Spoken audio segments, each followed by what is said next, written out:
Hey, it's Abby. Recently, I talked about our morning routine, so I thought it only made sense to talk about how we organize our evenings, our evening routine. I think the evening routine is especially important because the things we do at night can set us up to have a productive day the next day. After we finish dinner, we like to take a couple minutes and get the kitchen cleaned up and get the rest of the house straightened. I always think it's nice to wake up in the morning with a clean kitchen and a clean house, so you're starting with a fresh slate for the day.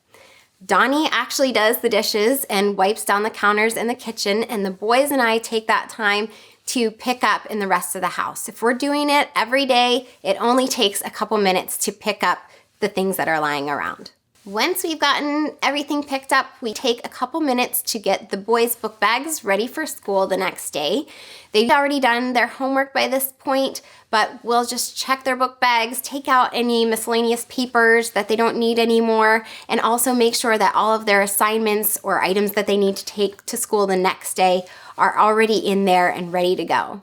I don't typically prep lunches the night before just because Caleb is usually home by lunchtime and Connor's school does a great job making healthy lunches there, so he usually buys his lunch at school. Once their book bags are all ready to go for the next day, we have some time to just relax and spend time as a family. For Connor, he likes to go down in the basement and shoot in his little hockey area, and we'll go down there and do that with him. Caleb likes to read together in bed before he goes to sleep, so we take some time to do that with him as well.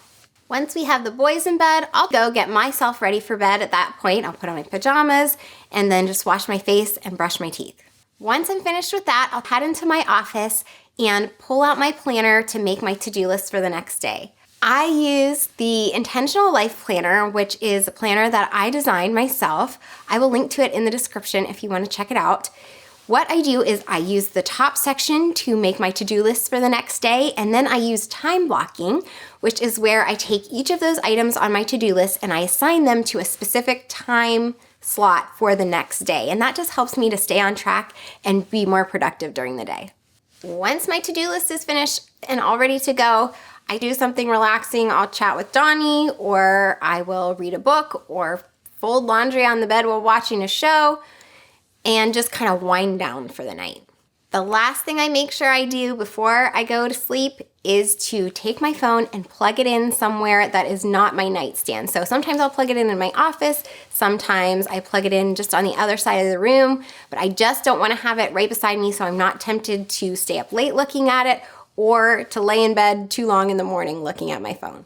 So that is our evening routine. It's pretty simple. We don't try to pack in a million things, but it just helps us wind down from the day and set ourselves up to be productive for the next day as well. And of course, everybody's evening routine will be different. I would love to know the one thing that you do every evening to make the next day a little bit better. So tell me that in the comments below.